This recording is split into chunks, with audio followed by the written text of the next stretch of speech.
ఏంటండి SIM SIM SIM అంటే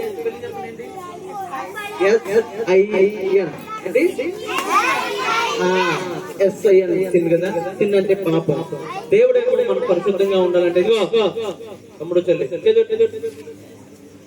మన చేతుల పాపాలని మనం ఎవరు జరుపుతారంటే తమ్ముడు చెల్లి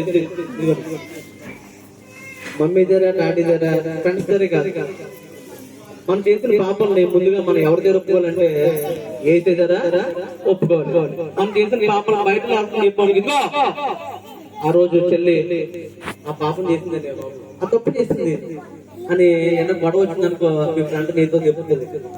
కానీ ఏసు చెప్పు అనుకో, ఏసే అంట మనం చేసిన పాపాలను చెప్తే అంట ఎప్పుడు జ్ఞాపకం చేసుకోవాలి, ఎప్పుడు జ్ఞాపకం చేసుకోవడం. నీ ఫ్రెండ్స్ అయితే మాటికి చెప్తారు, ఇదిగో ఆ రోజు నువ్వు తెప్పిద్దో నువ్వు దొంగతనం చేస్తున్నావు దొంగ అని చెప్పి చెప్తారు. కానీ ఏసే చెప్తే తమ్ముడు చెల్లి నువ్వు చేసిన పాపాలను ఎప్పుడు ఏసే అంట జ్ఞాపకం చేసుకోవాలి. జ్ఞాపకం చేసుకోకుండా ఏం చేస్తారంటే నువ్వు చేసిన పాపాలు నేను చేసిన పాపాలు ఏమన్నా చేసి జరుపుకుంటే సముద్రపు అగాధంలో అడుగునైతే ఇంకెప్పుడు కనిపించదు.